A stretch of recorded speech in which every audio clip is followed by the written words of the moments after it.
But I was like, can a genuine nobody launch a podcast and make it work? And the day that I launched, Tim Ferriss was number 1, Gary Vee was number 3, and I was number 2.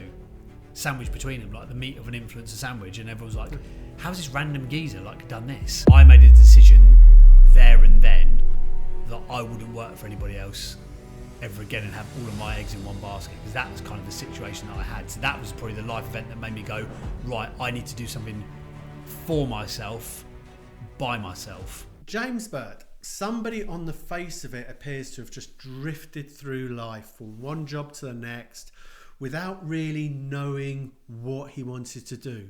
But when you get underneath the skin of it, he likes media, entertaining. He likes to make people happy. And this has been consistent throughout his whole career as he's gone from one job to the next to building up a business and his current business, which now supports some of the biggest names in podcasting. My name's Richard Osborne, and this is Drive, the small business podcast from UKBF. James, it's lovely to meet you. Thank you for having me. I appreciate it. No, it's brilliant. You've met or was introduced through my colleague Jacob, who speaks very highly of you, and I feel quite under pressure here as you're sat here in our podcast studio as a podcast expert. Well, first impressions, I've got to say I'm really impressed. It's a really, really nice setup you guys have got, and I've watched some of the content, some of the videos. You guys are doing a lot of the right stuff. So from a podcast expert, I'll give you guys an A+ so far. Good, got the degree. Good. Yeah, there you go. Certificate on the wall. There you go. Yeah. Well, the one of the things sort of found interesting. I had a sort of look through and a bit of digging research about yourself, and you've worked with some pretty substantial organisations, helping them with media, podcasting in particular. What I'd like to understand, because you're an entrepreneur, you run your own business, and something, in my personal opinion, always leads somebody down that road. And I'd love to understand first, tell us about James growing up in school. Right, it's probably there'll be the version that I'll give you, and if you ask any of my teachers, there'll probably be a very different version. I guess I didn't really like school. I have to be very careful now because I've got a kid who goes to school. I've got a 2-year-old and a 6-year-old. My wife's like, don't say you didn't like school. Just pretend that you did. I was like, I'm not going to lie to him, but I just won't tell him the full truth. I just found it a bit boring, and not because I'm of over average intelligence or anything like that. I think sometimes you can hear from like geniuses like Elon and Elon, like we're on first name terms, like Elon Musk, and they're like, oh, school was boring because they were just far too intelligent for it. That wasn't me. I could kind of like coast through school and kind of get away with it, and that's what I perceive it to be. I got away with it for a long time. I just found it really boring, and all I decided that I wanted to do when I was there was to laugh, make other people laugh, have a good time. If you look at any of my report cards, it would be that probably that James is a nice boy, but he's easily distracted and distracts others. Class clown was a label that was levelled at me quite early on and stuck with me throughout the whole of the student career. Drumming on the table, I got into sort of like the drums at about 13. My mate Ben Broadbridge got a ropey old drum kit, and from then on we were like, we're gonna be the next Dave Grohl. In the garage with a load of in the garage, exactly. That's how we always got told for drumming on the table. But yeah, I didn't think at the time, or even retrospectively for a decade after school, that anything was sort of really shaped the direction that I'd go in. But my dad owned his own business, and that's the only thing that I ever knew was him running a successful little accountancy firm. So I guess that subconsciously probably had an impact on me. But I always had that thing that I didn't really want to listen to people's rules. I didn't want to work for anybody else. And if I got told that I couldn't do something, maybe this is quite formative, if I got told I couldn't do something, then I'd be hell-bent on proving that to be an incorrect thesis. So I was just, I probably, again, when I left, there was a head of year, Mr. Way, who I'll never forget. He now goes out with like one of the lads we went to school with, his mum, which is super weird. But he said to me, he said, you're either going to become a millionaire or you're going to go to jail. I'm just not sure which one it's going to be. And I was like, thanks for that. And I haven't gone to jail yet. I also haven't made £1 million yet. I've probably got closer to £1 million than I have to jail. So that's a positive. Yeah, there we go. Yeah. So when you, a couple of bits, love to sort of pick up on there. So obviously coasting through school. So it wasn't, I'm interpreting from that generally what was being taught, the lessons, you was absorbing, digesting at a comfortable level. Is that a fair assumption? Yeah, and I guess I'd proactively take an interest in learning if I thought that it was going to be of use to me, and I would very proactively disengage, which now as someone who likes learning, I'm like, what an idiot. But things like RE, for example, I don't like rules because I wasn't from a religious family. Well, my nan was super religious, but that didn't work out. She's like, come and ring the church bells. I'm like, no, I'm all right, thanks, Nan. But that I didn't want to be forced to learn that stuff because it wasn't of interest to me. But things like history and maths I knew would be interesting at some level. And when you could choose like options back in the day in GCSEs, someone said to me the other day, didn't you do O-levels? I'm not that old. But the options that I chose, interestingly, was IT, even though I hated computers, because I realised it would be of use. And I also did a GMVQ in leisure and tourism because it was 70% applied sort of practical expertise and only 30% exams. So I guess I proactively decided that I wanted to use skills that would be transferable to me further down the line. But yeah, as I say, I didn't coast because of having like superior intellect. I could just kind of get away with it, I guess. So you mentioned that you made your subject choices. Yeah. What did you want to be at that period of time? Do you know what? I didn't think at the time that I knew. But when I look back, do you remember you used to get a certificate of achievement, or a record of achievement, they used to call it, an ROA, like younger watchers and listeners would be like, what the hell are these two old guys talking about? But it used to be like this big red bound leather book, almost like This Is Your Life. Yeah. And in it, and it wasn't until like years later when I read back through, I was like, I can't believe that. I wanted to apparently own a bar. Okay. And I wanted to be a holiday rep. Okay. I've never owned a bar, but I did go on and become a holiday rep. But I always wanted to work around entertainment, leisure and tourism, things that basically, if I pull the thread far enough back, that just leads to people being happy, I guess. I'm hearing that, and I'm looking at what you're currently doing now, which is performing. Yeah. And what you wanted to do were, a bar. Back in early years, I worked part-time as a barman. You are performing on the bar anyway. And leisure and tourism, and you are working in entertainment now.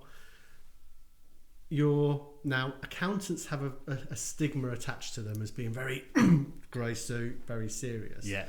My dad ticked all of those stereotype boxes as well. Yeah. Okay, 100%. That's what I said. Yeah. So you're somewhat the polar opposite. Anybody listening to this or watching this, and I'm picking up the energy from you very much. Your vocal, performance. Having a father who ran his own business in accountancy, how did that impact, or did it provide any sort of benefit in your sort of latter education and sort of early careers? It's really interesting with my dad because he passed away like years ago now, like 10, 11 years ago. So I didn't really think that I was a grown up when he died. I know I was like in my 20s, but I didn't have kids. I wasn't married. I just moved into my first house.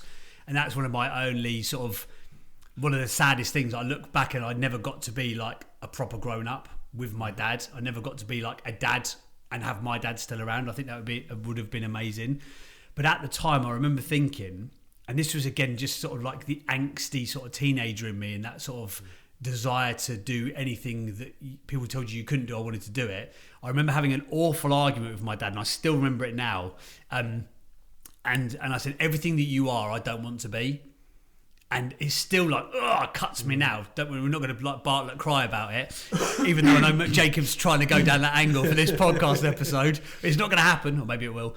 But I don't even really know, because it was just my normal. I was from like a very middle England situation. I lived in the countryside. I lived in like the suburbs. It was all very nice. It was all very vanilla. And I don't know why I wanted to be not from that situation or not from that background.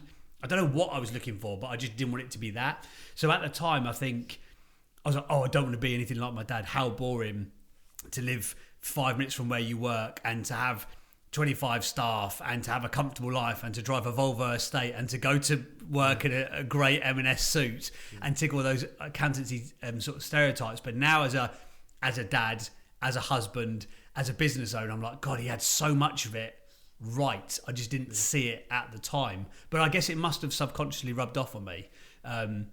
He was a very caring guy, a very generous guy. He was super generous with his time. Very, very bright. Very, like, I could say to him, "What's 37 times 54?" And he'd just know it. He was like just very, very bright guy. He could still remember fluent French from like when he went there at 15. He's just like one of them weird people. But equally, I guess that work ethic that I would watch every January. So you get over Christmas, and then January, because of the tax window, he would go into work at 7 o'clock in the morning. He wouldn't come home until 7, 8 o'clock at night for the whole of January. Yeah. But then at the weekends, he was super present. I guess it was a different time. There wasn't social media and the internet and all that kind of stuff. But he was a very present dad. So again, now that I look back at it retrospectively with enough distance between now and then, I think actually he got so much of it right. And hopefully some of that absorbed into me and kind of instilled the sort of the person that I would ultimately still like to become when I grow up, I guess. Mindful that obviously you said don't want to be like you. What was your first career choice, and what did you go on to be first after that? Yeah, so having said I don't want to be anything like you, I set my sights really, really super high, and when I worked in retail, which I think a lot of people do, in their sort of formative years. My first ever job, I was at 13. I was a bunker boy at a golf course. Okay. So I lived in this little posh village called Sear Green, which is between Gerrards Cross and Beaconsfield. And Beaconsfield had this posh, fancy sort of championship golf club. And my best mate at the time, he went away, I remember at the weekend, and he's like, "Oh, do you want to do my weekend job for me? You get paid £5 an hour." And I was like, that was like back in the day, like £5 an hour, you were a baller. Like you were making a killing. And so I went and raked the bunkers at 4 o'clock in the morning. And again, maybe that subconsciously was instilling some work ethic. I'm sitting there thinking my first job was £5 a day. I know, yeah. So this, I'd absolutely lucked out. I used to go, but then they said to me, because I'd done a good job of the bunkers, I mean, how could you get it wrong? You rake the sand, like it's not that difficult. But because I did a good job, and because I guess when I was a kid, I was super confident, probably bordering on cocky. I would always be comfortable talking to grown-ups. Like, parents loved me. All my mates' parents loved me, but I was always the one who was getting everyone in trouble. I'd be the one to make us bunk off school, buy the booze, smoke the fags, get in the scrapes. Like, I was always that guy, but my mates' parents were like, "Why can't you be more like James?" Because I was always polite, and I'd be like, "Hi, Mr. and Mrs. Smith, how are you today? It was lovely to see you. How's things? How's your mum?" Because I know she was very unwell. Like, I could probably turn it on, sort of thing. And because of that, I'd meet all these sort of like posh old boys and girls at the golf club, and they just thought I was fantastic. So then when more stuff came up, like driving the buggy at night to pick the balls off the driving range, they offered me to do that. So eventually, that was my first job. But then I went to at secondary school. I got a bunch of mediocre GCSEs, 4 C's, 5 C's, and 4 B's, 5 C's, and a U. I don't know why I can still remember it. And this again was Mr. Way. He said to me, "You're either going to become a millionaire or you're going to jail. I'm just not sure which one." I then decided, in my infinite wisdom, I was going to go back to the same school to do sixth form college, because back in the day you didn't have to stay until you're 18. You could leave at 16 if you wanted to. But I was like, I'm going to do business studies. But again, just because as I sort of unravel it and have these conversations, I'm like, why did I act like such a knob for apparently no reason? But the sixth form tutor was going to give me a detention because I hadn't done some coursework or something. I was like, well, you can't tell me that I have to stay after school now because effectively I'm here of my own choice. So see you later. And they said, well, you got two options. You either come to the detention or you hand in your notice and you leave as a student. I went, well, I'll do that one then, shall I? And in a big sort of blustering bravado, left the classroom, slammed the door, shut the book out the window. So all my mates were sort of laughing, again, class clown thread carrying on. And I left. That was it. So the next day, my dad was absolutely livid and said, well, young man, I hope you don't think you're going to be sitting around here on my dime. Best that you get your ass out tomorrow morning and start looking for a job. So I literally printed some CVs. And again, like a lot of younger people would be like, what's a CV? What, you didn't go to read.com? And I literally walked down the high street of the local town and I walked into every shop, again, confident / cocky young kid with a CV, saying, hey, I'm James. I've got these GCSEs. I'd love to work. I'm looking for life and work experience. I'd love to know if you've got any jobs available. And I literally just walked up and down the high street, and there was a suit shop, a wedding hire suit shop called Prenuptia. And there was a guy behind the till who wasn't that much older than me. I was 16 and I think he was 23. And we just clicked. He said, yeah, I've got a job for you if you want. You're only good at selling. I was like, I don't know. But we'd had enough of a chat. He said, well, you sold me on you, so come in and we'll have a go. And that was my first career. Was this person a young entrepreneur in their own sense?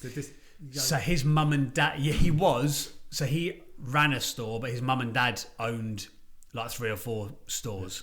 So again, he's probably very similar to me. He came from like entrepreneurial stock, like his mum and dad owned businesses and kind of gave him the foot up or the foot in the door. So it was his call at that young age to take yourself Yes, on. yeah. So he ran, his mum I think ran because it was a sort of a bridal and a groom shop together. Yeah. So his mum ran the bridal side and he ran the suit shop, and he was just an amazing, Lewis Watson, I'll never forget him, because he sort of gave me my first sort of shot, and he was amazing at selling, and it was the first person I saw who could like talk people around and basically get them to do what he wanted them to do. And he would get this stock, he's we've got so much of this stock at the moment, and he would like lead people down the path of buying that stock, and I was like, how is he doing this stuff? And he was just, and as I say, because he was just a bit older than me, he was sort of like that big brother figure to me at the time. I was like, oh, he's super cool, I'm just gonna copy doing what Lewis did. He had a VW Golf TDI. I was like, what else do you need in life? He's got a brand new Golf. He's got a nice girlfriend. He's got some money to go out on the weekends. Like he's made it. So I just sort of like copied and emulated and just watched what he did and became quite good at selling suits to people. Okay. And how long was you there for? 18 months. 18 months, 2 years, something like that. Yeah. And then I got the itch. I was like, it was just the same, having the same conversation with the same people. Yeah. It's a weird, again, when you look back at it, you're playing a role in, because it's, wedding suits, you're playing a role in the biggest day in somebody's life. Yeah. But even those conversations, you're just doing the same thing. And like, do you know what? I think it was that once the game of selling, once I knew how to get people to buy stuff, it wasn't really a challenge anymore. And maybe that's a thread that actually, as we go through this conversation, will come up more and more often. As soon as something becomes a bit easy and it's a bit less challenging, then I become probably a bit less engaged with it. And I remember on a Saturday, because Lewis could sell like snow to Eskimos, he's one of those people.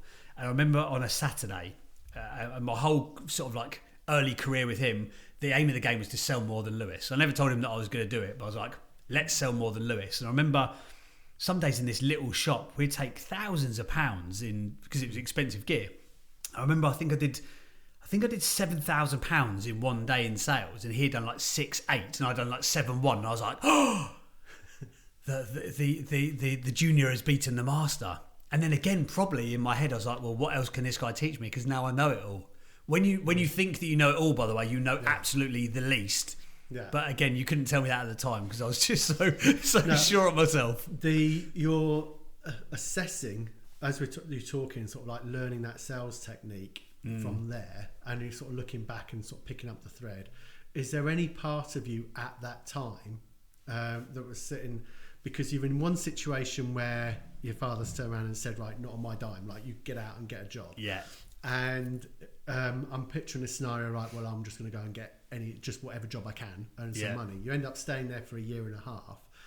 But people who run their own businesses, the majority of them who I've spoken to in this podcast, all have that saleswoman, that sort of salesperson kind of angle to them.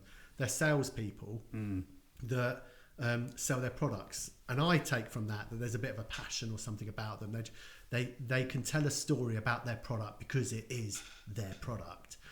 You've got your first job because you've had to in that scenario, been told to, but you're with somebody who, big brother, learning from. Was you conscious you was learning from them at the time? Was you sort of getting losing interest? Getting that buzz of like, I'm in here, I'm in this environment, there's some people running their own business here as well, and I'm out there selling, and are you getting that sort of like hunger in your stomach during that period of time? Was that a bit too early on for you? Yeah, maybe, but again, I wasn't consciously, like in any way, shape or form, I definitely wasn't consciously aware of that fact, and rather than being sort of cognizant of the fact that I want to learn from this guy because I can learn useful lessons and I can implement them into my life. I was like 16, 17. I just knew that he had the stuff that I wanted. No. He had the skills that I wanted because the skills led to him having the bank account, which led to him having a house, and he had a fast car. TDI. Yeah, and all this kind of stuff. So I was I've always been quite an open book. So I would be there early. I would stay there late. I would say to him, how did you do that? I wasn't sort of like cagily trying to work stuff out in the background. Yeah. I'd say to him every Saturday, I'm going to beat you today in sales, because I'm just going to prove what a good teacher that you've been, sort of thing. But yeah, I was definitely learning and absorbing, but I wasn't conscious. I was doing it for the golf. that was kind of my methodology. If I learn this stuff, I can have a golf TDI as well. That was kind of as far as my train of thought went with that. I decided I do remember the live event. So I did the holiday repping thing, really enjoyed it. There had always been that entrepreneurial thread though. So I was trying to make extra money while I was away as a holiday rep. I then came back from being a holiday rep and I was a cabaret singer and I was doing all that. Then I was in a band. Then I went back to work by myself in Cyprus as a touring singer. Then I tried to do X Factor and all that kind of stuff and become famous. And then Simon Cowell was like, you're bang average. I was like, okay, fine, Simon Cowell. Sort of stumped on my dreams a little bit. But there'd always been that entrepreneurial thread. And I ended up going and working in the music industry. And the music industry, I thought, I didn't believe in a job for life, but I loved it. I loved it. I loved the person that I worked with. We were only like a 2 or 3 man company at its biggest, but we were working with amazing bands and we were taking bands on tour and we were getting records played on the radio and all that kind of stuff. And I thought, this is me set. This is proper cool. And then it got to the end of one of the months and the person who owned the company said, just a question, just an idea, I want to float it by you. How would you feel about being paid in installments this month instead of being paid in one go? And I was like, I'd feel pretty bad about that because I need to pay my mortgage. Are you telling me there's no money in the company? And she said, yeah, that's exactly what I'm telling you. And I made a decision there and then that I wouldn't work for anybody else ever again and have all of my eggs in one basket, because that's kind of the situation that I had. So that was probably the life event that made me go, right, I need to do something for myself, by myself. I find it interesting that the point where you made the decision to go self-employed was off the back of a situation where somebody self-employed was telling you that their business was struggling. Yeah. And that's quite a strange time to pick that because surely some may look at that and think, wow, running your own business is really volatile because the money's gone, you can't pay people's wages. The safer option is to find another company to work for where that bird is around somebody else's neck rather than take that opportunity to run your own business. But you just mentioned there that was your moment where he's like, I'm not going to be beholden to somebody else. I'm going to start my own business. Is that a fair assessment? Yeah, maybe.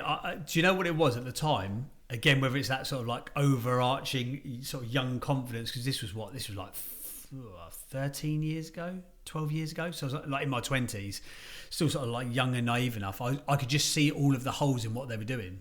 I was like, it don't make any sense to do what they're doing in that way, but I couldn't convince them otherwise. So it's weird. So there's only 2 of us who worked in the company full time, but the person I was working for, she had a big back history in the record industry. She was known by everyone, was super successful, but it was just at the point where music was crossing over into streaming and digital and social media was starting to really play a big role in it.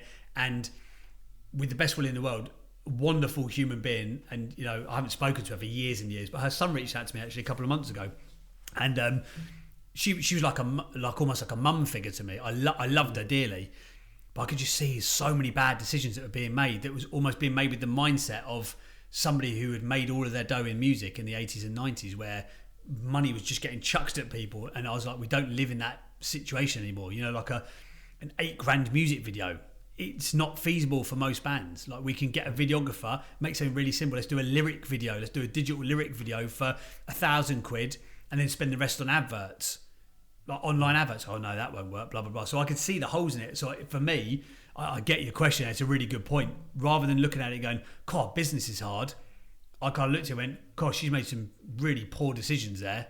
I could do this better.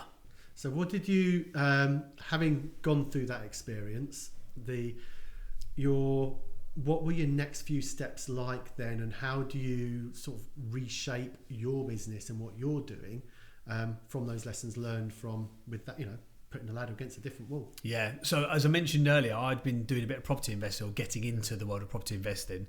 So whilst I was doing the radio promotion by myself, I was still in that space, and I was like, I'm going to build a property empire, which grandiosely consisted of 2 buy-to-let units in Sheffield, which was about 300 miles away from where I lived and about a 6-hour round trip. So I was like, that's a clever idea. But for a multitude of reasons, that's what I had. So I was like, do you know what? If I double down into property, I already know it. I know a lot of the right people. Then I think I can make a real good go of this. And I could see really easily with property that there was a way to have multiple streams of income rather than just being solely reliant on one thing. So for example, with the buy-to-let properties, I thought, well, if I get up to like 10 units, then I can get to a place where 4 or 5 grand a month can come from just those little buy-to-let units. They don't need a lot of management. They're pretty easy to self-maintain. And through doing great work in the music industry, I had somebody who was going to back me. He said, if you need £500,000, I will give you £500,000. Super low interest. He was a Greek money lender, lovely fella, unless you owed him money. then he quickly became not a nice fella, which I never got to that point. But he was a lovely dude to me always. But he's like, I just believe in you. If you want £500,000, it's £500,000 whenever you want it. Just call it in, sort of thing. I was like, okay, cool. But then equally at the same time, because I've been through a bit of property training, I was like, again, unconscious incompetence. I don't know what I don't know. Let's go and get educated. It might seem like a big upfront cost, but it's not as big of a cost of getting something wrong within property and then you really come unstuck. So from being educated in the property training space, I had lots of opportunities because I'd done entertainment. I could speak on stage. I knew a bit about marketing. I'd run my own companies. They asked me to come in and do training with them. So at one point I had the little buy-to-lets. I had a property management company because that was like a secondary income, and that was managing 21 units of shared houses. We had like 93 tenants. We were doing about 60, 70 grand a month in rent roll from that. And I was also involved in a property trading company. So I had 3 different bits of income from one sector effectively, which seemed fantastic. The only thing was that I absolutely hated tenants. And my whole thing was predicated on having tenants. I was like, my theory of like, enjoy what you do, I genuinely hated it. I absolutely categorically hated it. And I was like, oh my God, I've done it again. Why did you hate it? Because I didn't run it correctly. If I look back in retrospect, again, we were turning over, it sounds like big numbers. We're doing 60, 70 grand a month in rent roll, but there was probably net profit of that was about 4 or 5 grand. So it was very much a lifestyle business, and we just couldn't get it to the point of not being a lifestyle business. Realistically, I should have employed a property manager. I should have had somebody doing the viewings. You know, I missed my mates went and emigrated to the United States for 4 years, and I missed their leaving party because I was sat watching a plumber who didn't know what end of a screwdriver to use, you know, bleeding a radiator in a tenant's bedroom at 11 o'clock at night. I was like, how have I ended up being here? I could, but again, in conscious incompetence, I didn't know what I didn't know about building that business. So, yeah, retrospectively, I should have had some staff. I should have brought some staff in earlier. I feared having staff. And again, there's probably a lot of members of your community, when you go self-employed the first time, you're a sole trader, that first couple of staff, that first member of staff, going from 0 to 1 might as well be going from 10 to 1,000. I guess I've not done 10 to 1,000 yet, but it seems like such a big jump. It seems like no one can do it as well as me. We've had conversations in the office, and there's a lot of talk about, you know, property. You can make, the £1 properties, as you mentioned earlier. It's easy money. I am massively cynical. Yeah, so I'm you're right apologise. To me. You're right now, to me. Because when people promote and say I'll run courses on how you can make money out of property, and you know, free to attend courses, you come along, you know, the £1 property kind of thing. Sign up today to this course for all the extra things. I'm hugely cynical. Value stack. Come on for my free course. It's only £3,000 to come on board. I'm going to give you 10% of the information until you join the mastermind. Yeah, that sort of thing. So I'm not a big fan of that. And then you've got the aspects, the not so glamorous part of property in itself. So my brother had some rental properties. And the stories he's told me about when tenants have moved out and they've taken the boiler, the radiators, stuff like that. Yeah. They've literally ripped off the walls and probably sold it for scrap or whatever they've done with it. And he's had to go in and rebuild all this stuff or have a whole new heating system put in. You don't hear about that. But I've done it. I've had it. It happens. It does happen. Yeah. I'm interested when you literally just said yourself just there, you went into coaching and that really took off. And then you chuckle to yourself there in a sense that, but you didn't, but ironically, as in, because I, didn't have that knowledge, but your business really took off on that. Why do you think that is? Do you know what it was? I've been asked this a couple of times in the last couple of months, and it makes you reflect back at it. I think we hit a sweet spot at the right time. I don't think you can always account for timing. Personal development was kind of like really getting kind of cool here in the UK. I think we're 10, 15 years behind the US. Like the idea, it's a very small percentage of people who would, go to a Tony Robbins seminar over here in the UK, whereas in the States is more sort of mainstream. So I think we'd hit it at a good time. We had a massive differentiator in the marketplace. Personal development was very, I guess the big companies were like the action coaches and the kind of, and those sorts of businesses. Not that there's anything wrong with Action Coach, but again, it's very vanilla in terms of their branding and their marketing and their messaging. And we came into the marketplace like bulls in a china shop, doing something completely different. We were really clear on who our marketplace was. We were really, it was kind of like Neanderthal coaching, frankly. It was so basic, but it was basic accountability, get people to take more action, get people to fail faster, give them the confidence to fail faster. We dived into podcasting in 2017, which was relatively early, and that blew up, and the podcast led to us being asked to go and speak on stage in South Africa. And then from that opportunity in South Africa, we got asked to come and do some big events in the UK, and then we got asked to go on stage with Les Brown at Westminster Hall and all this kind of stuff. So we just, action creates opportunity. Yeah. Which ironically is a quote from a mate of mine who runs a property trading company down the road here in Northampton, actually. Shout out to Lloyd if he hears this. And him and Andy have built Whitebox in the way that they have. Yeah. Because they wanted to build the antithesis of the smarmy snake oil £1 properties, because they're doing developments. Like if you're not getting into that for a quid. Like it's hard. Like all property is hard, but that's especially hard. But the rewards, make it worth doing. But yeah, Lloyd's a great guy. But so I think that's probably with that company. We took a step, and that would open another door. And there was just this. I was working with these two former professional boxing WWE sort of like tryouts. It was just very, very different, and we just stood out in the marketplace. We knew exactly who our market was. We knew exactly what we wanted to say. We were unrelenting with our message, and we just hammered social media. And again, when I was talking about fortuitous timing, it's around that same sort of time where the likes of Gary Vee would talk about, document what you're doing on a daily basis, and Facebook were doing Instagram were coming up with stories and all that kind of stuff. And we just literally documented what we did. You'd have thought that the opening of the envelope was the biggest thing in the world that was going on, because that's how we made it seem from a marketing and a branding spin. Yeah. And in 18 months, we took that business from a standing start to touching on £1 million as genuine idiots. But we just took, we'd post 10 times a day on social media. Everyone's like, that's too much. I was like, well, it's working. You shouldn't do a podcast more than we're doing 3 podcasts a week. You should only do 1 a week. It's working. So we just took action, kind of like got rid of the noise that didn't serve us, and just unrelentingly marched in the direction that we thought to be correct. And I think there's something to be said for that. And even if ultimately you're not going in the right direction, at least you're going to find out that you've got to the wrong place faster. Yeah. Rather than, if nothing else. So this is where I'm seeing the link jump from there. You just mentioned like really getting onto the podcast side very early on, which takes into where you are today.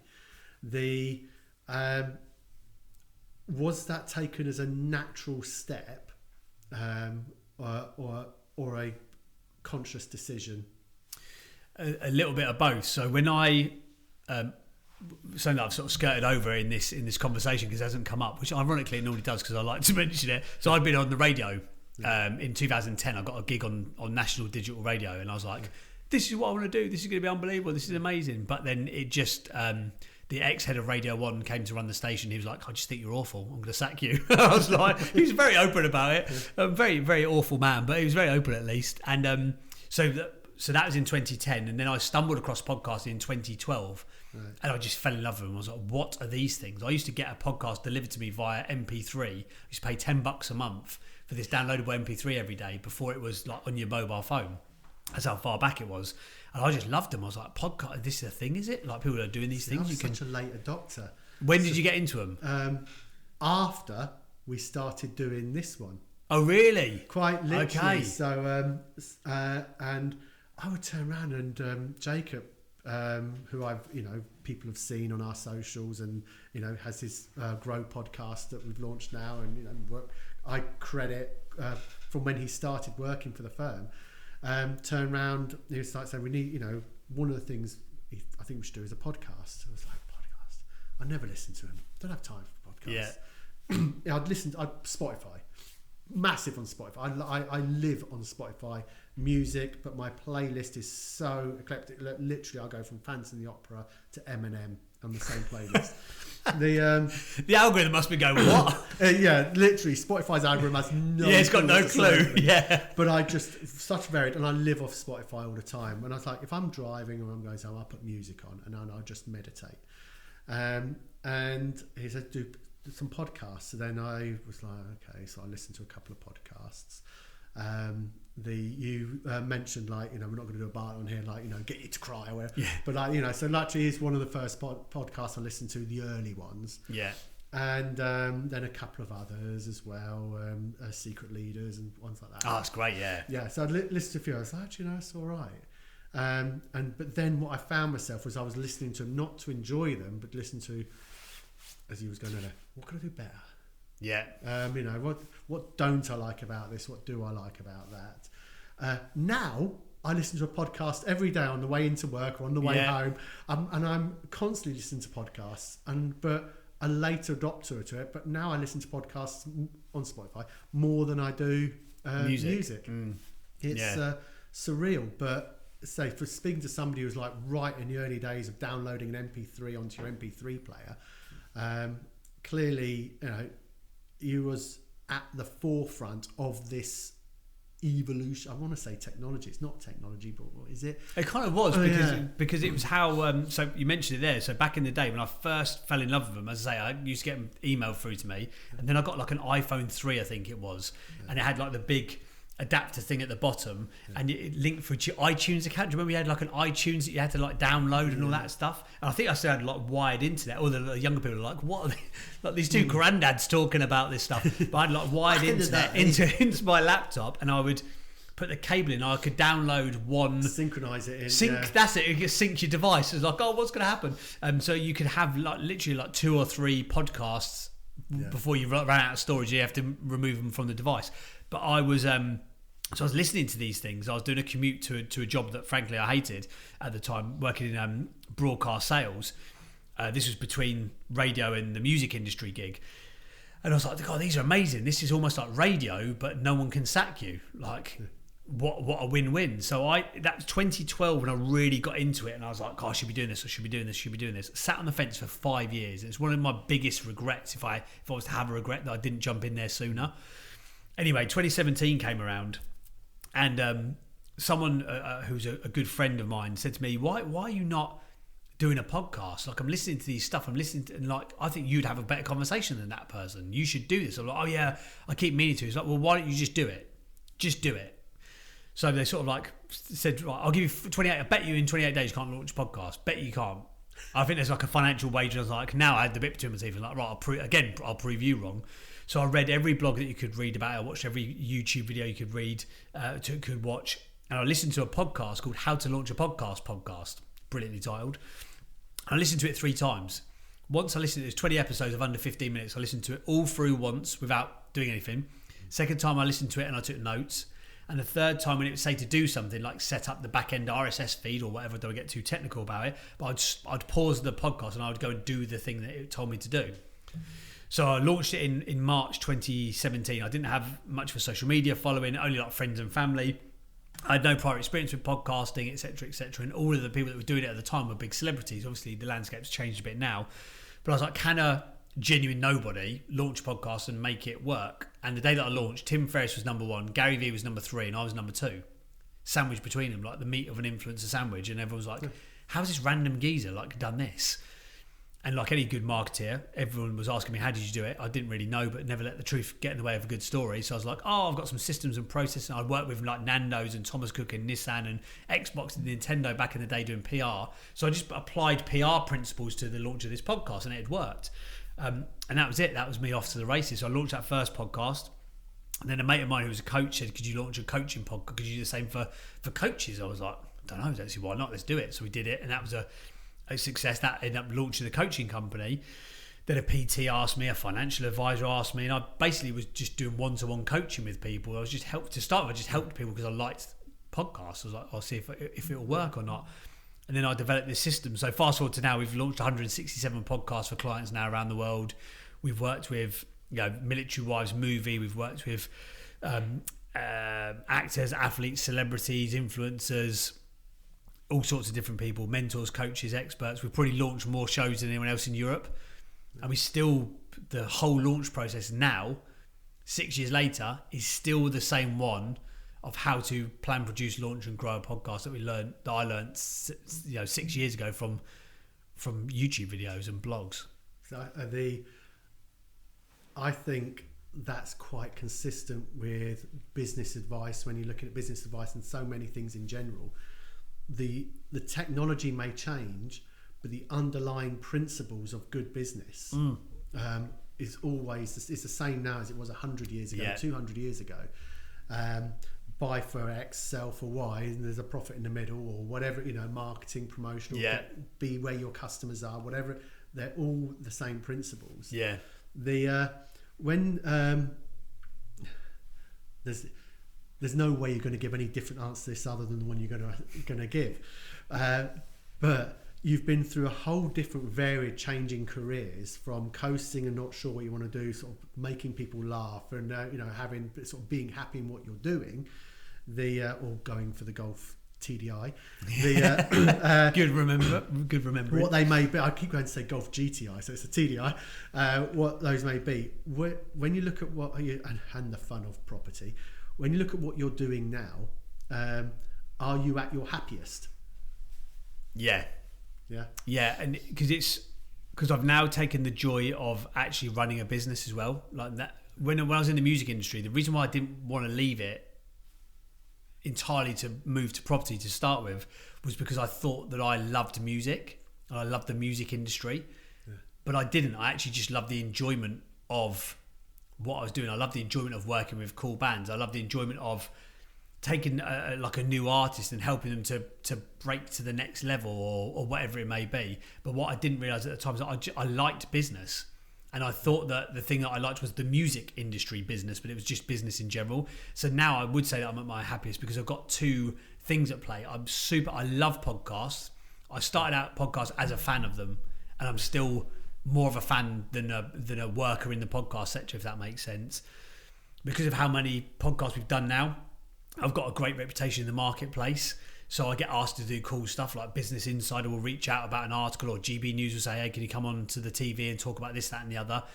Often, like, people who are big in podcasting will have conversations about, what's coming up next, and the podcast show will ask me to do stuff for them and that kind of stuff. So that's super cool. But I also get to have the enjoyment of the thing that I make, and I also enjoy the business side of it as well. So yeah, and now I think I've sort of almost like a triple enjoyment now that I understand how to, I wouldn't say I know how to manage people as well as I can do yet. We're only a team of 5 people still, so we're a relatively small company, but now I understand the concept of how to get the most out of people and to bring somebody into your organisation to make it all rise. All boats rise on a high tide. If I can bring that person in and build the business up, then I think that's a complete win-win. So now I've got a passion for podcasting, for people and for business that's all swirling. Now, to preempt that, business is not easy. You're always going to have challenges. You will have months where the cash flow will be tight, or a big client leaves, or there'll be a client that comes on board and they end up being a nightmare, or the project you thought that was going to be amazing doesn't end up being amazing. Or, again, when you get to a different level, now we've got bigger companies that are looking to work with us, and bigger influencers and bigger celebrities. So there's more red tape and there's more stuff you have to tick off, and there's always going to be a challenge. It's never all beer and Skittles. But yeah, I genuinely really, really enjoy it. And one of the things, again, the overarching principles that I guess I didn't realise at all at the time was that I wanted to have flexibility and freedom. That was two of my core drivers, flexibility and freedom. And I wanted that because that's what my dad had. When we were at school, my dad came in on a Wednesday afternoon and used to teach electronics because he could. He ran a company with 25 staff, but he was always there to take us to football. He was always there for dinner on the table. He was always there if I got in trouble at school, which was infinite amount of times. He was there in the headmaster's office within half an hour. So actually, the driver that I've got is to have that freedom and flexibility as well. But again, it's not always easy. It's not always, rainbows and unicorns. You do get tough days. You do get the times you're like, Jesus Christ, is this all worth it? You think back to that time you did have that employed job, that PAYE salary with the pension contributions at the end of the month. You go, oh, was that the easier thing? But ultimately, I think I love the game of business. And I think maybe that was the thing that I was always chasing, was the enjoyment of the game of it. So when you how do you approach the game of it? When you're having those moments of, I could have a normal job, and things are tough. What is the bit that wrenches on your gut to make you drag yourself out of bed? Is it just the game of it, or is there something deeper that just makes you think, no, I'm getting out of bed and I'm going to go to work. I'm going to face that. I'm going to face today. Do you know what? Again, to go back to sort of shouting at Lloyd, I think that whole mentality of that action creates opportunity. I never, even in my darkest moments, even at the really, really tough times, I never struggle to get out of bed. I never just want to pull the covers back over my head and just go back to sleep. Normally, because if it gets that bad, you can't sleep anyway.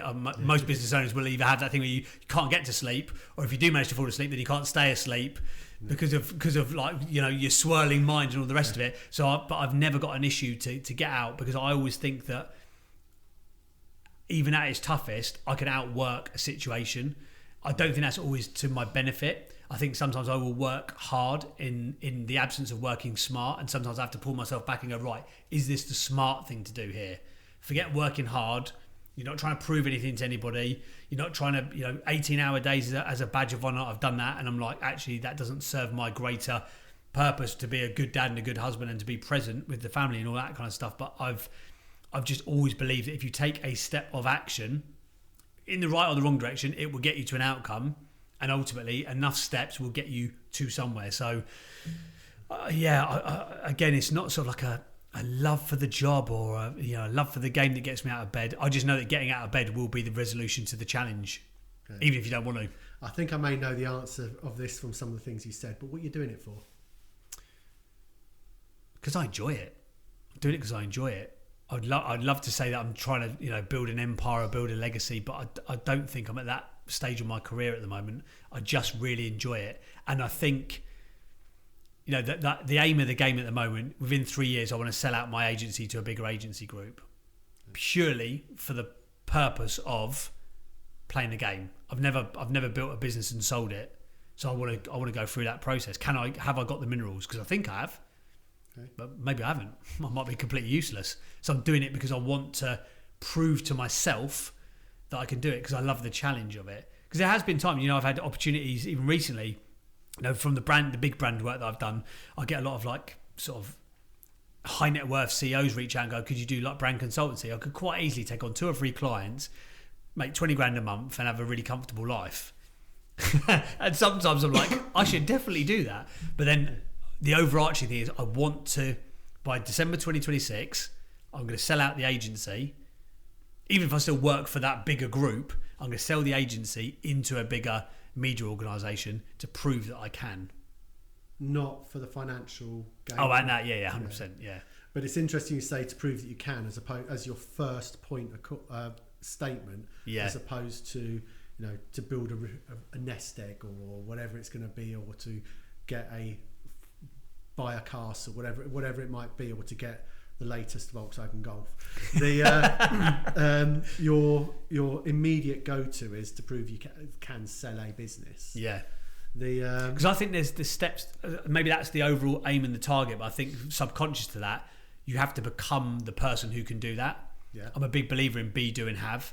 Yeah. You have to be something, then you have something, then you can do something. But I think a lot of people get it the wrong way around. They aspire to be, do, and have, but they want to do, have, and be. It's in the wrong order. If you won't give a tenner out of 100 quid, you're not going to give 100 grand out of 1 million. You're just not that person. If you're not going to back yourself on, going on your side hustle, you won't back yourself to create an empire. So I think I'm more interested in the person I have to become. I get there. use a same thing but slightly different. Is I always say that be the person you need to be. Yeah. In that sense. Yeah. So that's interesting in that sense. That okay. So that's your next objective to go. Do you see anything beyond there at the moment where you are in your? No, not again. I've done that whole thing. I don't think I'm very good. And I know there's no good or bad. It's all a perception. But whatever. I've tried to do that like 5-year goal, 10-year goal. What's your legacy going to be? Blah blah blah. I just can't see it. Yeah. And I've tried. Every New Year's Eve, you sit there going, right, what am I going to do? Who am I going to become? Who could I forecast myself, becoming in the ultimate? I don't know the answer to it, but I can see 3 years down the line. I can see it, and I've been reading a great book for businesses of a certain size, Traction, an amazing book by Gino Wickman. I don't know if it's come up on podcast episodes before, but that sort of gives you a premise of what you're going to build in the next sort of 36 months, and that just seems to fit really nicely with me. If I could sell, in let's say December 2026, that's my sort of sale date.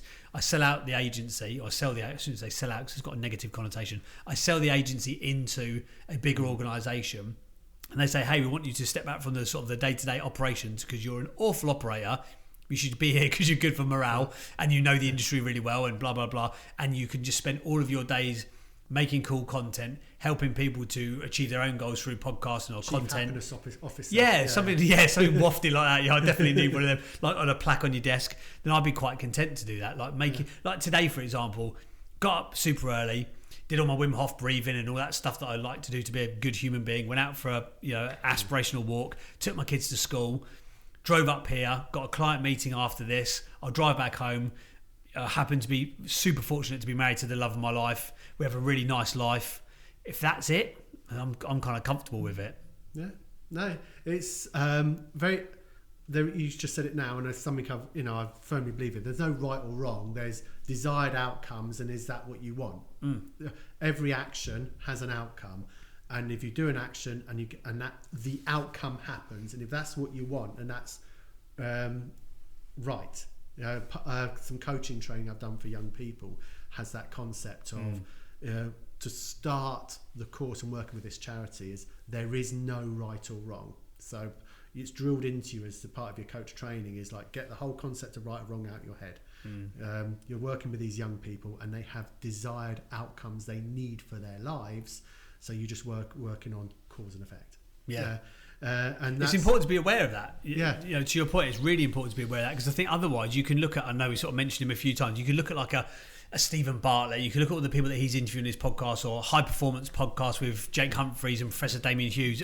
I've interviewed Damien for my own podcast, so I know him quite well. And you can look at all of these people that you hear or see on media pedestals and go, oh, I should want to do that. I've got no desire to build a 200 person agency and sell it out for valued it up at 500 million quid. I don't think that I will ever be the person that I need to be in order to run that outfit. But what I can see is that I can have a 25 person agency that turns over 12, 15 million quid a year, that has a good 30% profit margin in it, that gets sold out at a multiple of 8 times revenue. Happy days. I can see that person. I can see that becoming me. I'm not that person yet, but I can see that I could become that person. I can see that I want to become that person. I don't want to own, I don't think, or operate a publicly listed company. I don't want to be a CEO of. I've got a mate of mine who's the ex-head of ex-CEO of Thomas Cook. Had at one point 12,000 staff. I just don't want it. I've seen the grey hairs on him. I don't want it. But I think it's really important to be aware of what you actually want, like in your soul. And it's not to get sort of like all like spiritual woo-woo, like, oh, the law of attraction, but be aware of what it is that you're actually chasing, because otherwise you'll create disalignment. Consciously or subconsciously, you'll create a disalignment. If I said to you in this podcast, I'm going to have a 500 people agency with Google style slides from one floor to the other and fake grass, and we're going to have a like a juice bar, and everyone has to have a lemongrass juice shot at the beginning of the day, and we're going to have a big office in central London.